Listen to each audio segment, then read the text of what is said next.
Hi guys, welcome back to my channel. I obviously had to stop the vinyl right now because I can't have it playing in the background the entire time. Otherwise this video will get 100% copyrighted and we're trying to avoid that. But anyway, so welcome to this video. Welcome to this, well, somewhat Taylor Swift Reputation inspired videos. So basically what I will be trying to do today is link this book series that I'm reading right now to the Taylor Swift Reputation album. Why am I trying to do that? Well, I have been reading this book series for some time now. I am still in the process of finishing the third one. And because I have lately been listening to Taylor Swift's Reputation album, I noticed that there are quite a few similarities as to themes or like whatever between this book series and this album. Sometimes I even felt like specific lyrics, they applied perfectly to some of the situations in the book. So I thought, why not actively try to link those two things together? Maybe this will be fun for you if you've already read the book series and you know Taylor Swift's Reputation album fairly well, or maybe this will inspire you to pick up the book because I will be trying to prove to you that the themes of this album and the book series are actually pretty similar. Now, which book series am I talking about? I only have the first two parts with me right here because, as I said, I'm still reading the third part. I'm talking about the Gilded Wolves series. Now, this is a YA fantasy heist series. Now, just right off the bat, that doesn't sound all too similar to anything Taylor Swift ever thinks about, as far as I know, but hear me out. Now, there are mainly two characters in this book series that I will be linking all of these lyrics to right now, and those are Severin and Laila. And because I'm presenting them to you in this manner, you can already guess there are a couple of lovebirds. But is it perfect? Is it ever easy? Is it ever not hella complicated? Obviously not. If it were, then I guess I also can link this to a Taylor Swift album. What my plans right now, I will be talking about, I think, the first 8 songs in particular, because they are on the two sides of the first vinyl. I have actually not yet listened to like the second half. I have heard some of these songs because how I personally got to even know about this album, like in particular, was via the Netflix show Reputation, or like the Netflix concert movie to the Reputation tour, and via that I think I have listened to pretty much all the songs before, but now I have not actively picked up the second vinyl in here and listened to like the second half of all these songs. But that's also because my favorite songs are all like on the first vinyl, and that's why I will be focusing on this video, because I think if I try to talk about all the songs on this album, this video is going to be way too long. So let's jump right into it. Now, luckily, we have this little lyrics sheet, which makes it really easy to go through the songs one by one. I would love to have them playing in the background, of course, but as I just said in the beginning, due to copyright reasons, that is not possible. But the specific parts I want to highlight, I will insert like in audio clips. So here we go. Let's try to do this. This is kind of like super random. I have never made a video like this before, so bear with me. Anyway, so of course, the album starts off with Ready. Are you ready for it? The title of the song already is kind of fitting for this pair of lovebirds in the book series, I feel like, because ready for it. Are you ready for it? Are they ready for everything, all the turbulence that's gonna come once you start heading into the first book? I think it's safe to say they're not, but because they're also like doing all these heists, they are preparing all these thefts, I think it's also like applicable to like that part of the story. Are you ready for what is going to go down once you enter into this world? Now, this part of the lyrics in particular, some boys are trying too hard, yeah, I would definitely say Severin is one of those guys. He obviously loves Laila and she's like the one for him. They had like this one night a couple of years ago and he still thinks about it all day, every day. Does he like actively express his feeling towards her though, or like do anything about it? No, obviously not. He's playing it all cool and cold and chill, even at the beginning of the book when they're still on okay terms. That changes fairly quickly into the story. So yeah, this is definitely Severin, I would say. Also, the part in the middle of the night, you should see things with you. I think it reminds me of the book because, as I just said, all throughout, especially the first book, but also like in the later novels, this one night they had like a couple of years ago, it is being referenced basically in every chapter that is written either out of his or her perspective. So obviously, not just in the night, but all day, every day, they're still thinking about it because it was that memorable, I suppose. I don't know. And now this, of course, it doesn't really have to do anything with the love story, but because Taylor sings in the song, knew I was a robber and blah blah blah, but if I'm a thief, you can join the heist. And because these are heist stories that are being told in the story, that of course also fitted kind of nicely. By the way, my favorite part, like Ready for It, I Did Something Bad, and Don't Blame Me are my personal favorite songs of the album. And with Ready for It, I especially like the line, and he could be my jailer. Every love I've known in comparison is a failure. Part, I think. Anyway, moving on to Endgame. Now, I will have to see in a second if there are some specific lyrics that I want to highlight, but in particular, this song is about like people having a reputation and being judged by their reputations, and I think that's also applicable to this book again, or like to our two characters, Severin and Laila, because they both have their reputations. He, even though he's only 19 years old, he's the owner of this big, super famous hotel. Don't ask me why, but that's just how this world is constructed. And so he is kind of well known. He's this kind of like famous but pretty mysterious figure, and there are a lot of rumors about him, so he definitely has a reputation in that sense. And she too, she works as a dancer at like a very famous establishment, and she, as this dancer, is very famous as well, but she always dances in like a mask and like in the costume, so when she's not wearing that, you can't recognize her. But she, as this persona that she is on the stage, also is quite notorious. She's very well known to be quite a drama queen and have all these love affairs, but like Laila as a person, she's actually not like that at all. But all these rumors and this perception is just of l'ennemique, I think that's what her stage persona is called, and they're like all these rumors and perceptions of the stage persona, which actually don't apply to her as a person at all.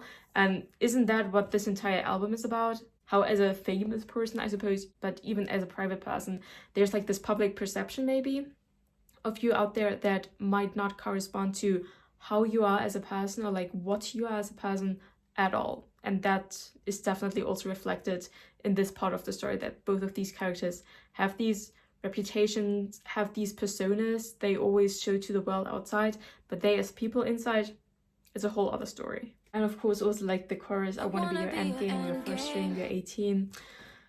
It is true for this story, for this love story as well, because these two, they are each other's ones, or like each other's endgame, or like, what does it say, A-team, etc. But there's so much stuff in the way that things don't really work out a lot of the time, but actually you can definitely tell they have this like deep connection. They're like soulmates in that sense. So this lyric is also pretty accurate, I think. I hit you like bang, you try to forget it, but we just couldn't. 100% true. As I said already, like twice, I think, they keep thinking about each other, even when they're like fighting and they're being really cold and distant towards one another. They're still thinking about each other constantly. And that one night they had a couple of years ago, and then during one of the books they was like have a little new thing going on, and then they start referencing that thing all the time. So yeah, they definitely cannot forget about one another. Okay, moving on to I Did Something Bad. If I had to give you my top number one track of this album, it would be I Did Something Bad. I think it's really cool. And obviously I already said it in the beginning, yes, these two characters, they love each other, they're pretty much destined for each other. But things go wrong at every turn, especially because Homeboy does a lot of really stupid things. Anyway, let's look at the line, because for every lie I tell them, they tell me three. Definitely true for this story as well, because he keeps... Well, does he lie necessarily to his friend? Yes, he does lie. He's not being open and honest with his friends, including this Laila person that he's in love with. Because in his mind, he's trying to protect him by doing so, but... Of course, what it boils down to is that he keeps treating his friends really badly. He doesn't place trust in them. He doesn't speak to them openly. He lies to them. So, of course, their relationship, like, not just between Severin and Laila, but between Severin and all of the other friends, it starts to crumble down to pieces, because you can't build a relationship on terms like that. If a man talks shit, then I owe him nothing. Also, really true in this story, because obviously the friends and Laila, they catch on to that Severin is not telling them everything, that he keeps lying to them, that he's done a lot of really bad decisions. And even though she like loves him and all of that, she feels very torn. Also, like, Laila isn't really special. situation. She doesn't have a lot of time to be dealing with shit like that. So even though, like, of course she would love things to work out, at the end, like, she doesn't owe him anything. She doesn't have time for his bullshit. And so, yeah, there might not necessarily be a happy end to the story. Who knows? At the very end of the first book, there's a kind of cool point where Laila pays Severin back for something he has done. And I think in that particular situation, you could play I did something bad, or for example, look what you made me do in the background. It would fit really well into that situation.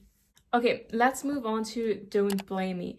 Now, this song fits 100% for Severin's character because, as I already insinuated, he starts to do a lot of really bad decisions and really questionable actions, but he does them out of his like twisted understanding of love. He does basically everything in these books because he's trying to protect his friends, the people he loves most in the world. But he has a really, really bad way of doing that, because if he just talked to his friends, they could kind of like figure things out together, devise plans together. But so he's like acting behind their back, making it look like he is turning against them when he's actually like double-crossing other people, and he has thought about everything, and he's actually just, as I said, trying to protect his friends and the people who he loves. But as I just said, it ends up with him doing a lot of really, really bad stuff, and also basically making his friends turn away from him because at one point they have just had enough of him. So our headline, Don't Blame Me, Love Made Me Crazy. That's Severin in a nutshell, because he does kind of turn crazy with all the stuff he does, and it was love, essentially, that made him do all of that. And actually here in the lyrics it says, I was once poison ivy, but now I'm your daisy. But for Severin, I would almost turn those two things around. Like, his love for his friends, it used to be like a, I don't know, beautiful and innocent thing, like a daisy, but it turned into this poison ivy thing because this love made him do all of these crazy things. And he has not communicated his love basically well enough to his friends, and he's doing all these things out of this ideal of protecting them, when really he's turning everyone and everything against him and also putting his friends in danger. Now, let's move on to Delicate. The title alone, of course, is applicable to the entire situation between Severin and Laila. Their relationship is delicate, if nothing else, because they have this deep connection, they have all these feelings for one another. But does it end up working out? No, because they're never like openly talking to one another. They're like plotting against each other, then they're mad again and all of that. So yeah, it's a very delicate situation for sure.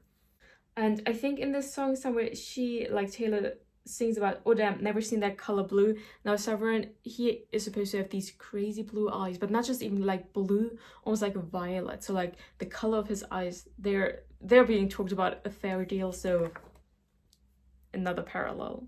Maybe, you know, the author, while writing this series, the Gilded Wolf series, she said that she was thinking about the National Treasure movies, and she kind of wanted to incorporate their feeling into her book series.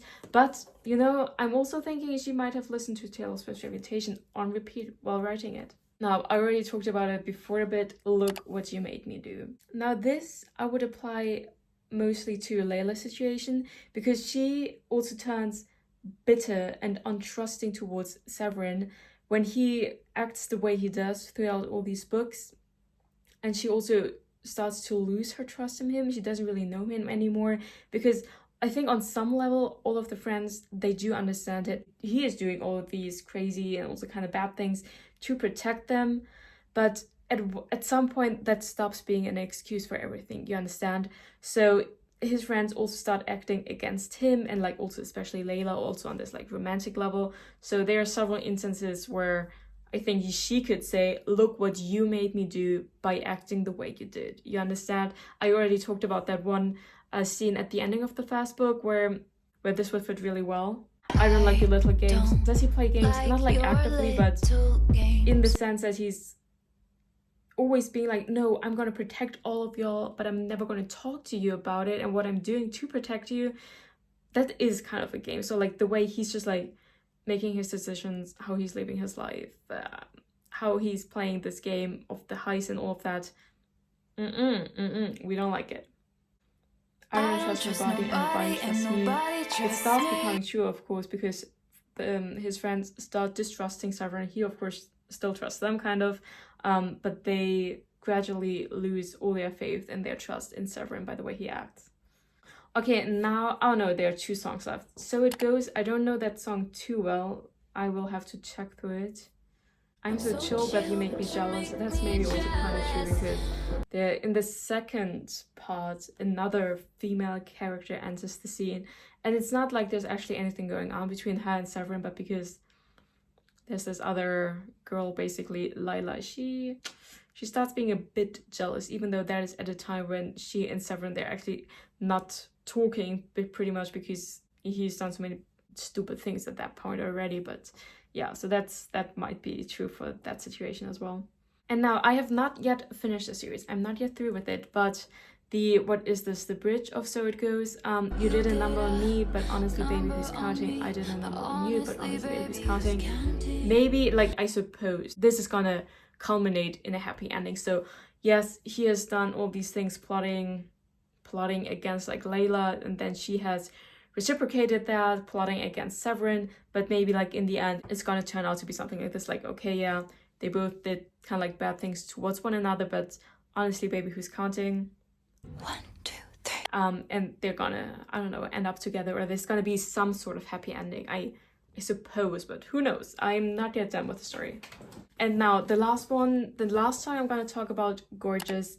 Again, in general, that is maybe applicable to the situation of Severin and Laila, because they're, in a way, of course, they have a really like pretty love story, as in like they are so connected, they are each other's soulmates and all of that. They have been through so much, and they trust each other with a lot, or like they trusted each other with a lot of things. Of course, there was quite a gorgeous situation. Also, they think of each other as like physically gorgeous, so there you go as well.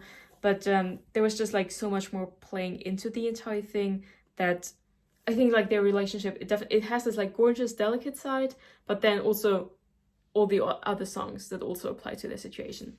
And like here again, she talks about someone's ocean blue eyes, and I already told you that Severin is supposed to have those beautiful eyes, so there you go.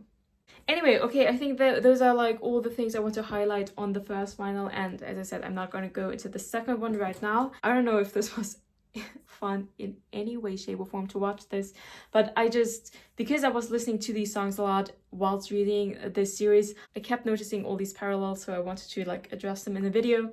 If you are a fan of the Taylor Swift Reputation album, and you like especially those songs, and you would like to see these themes being picked up in the shape of a book, maybe this would be something for you. I can't promise that, obviously. I already have 2 other videos dedicated to like the first and the second book, so if you want to hear a bit more about what's going on in the book in particular, you can check them out. If you've made it to this point, I thank you very much for watching. I hope you enjoyed this. If you have some other albums that you might feel are pretty much mirrored in a certain book or like a series, you can leave them down below. Maybe I will check them out as well, and I will see you in the next video. Bye.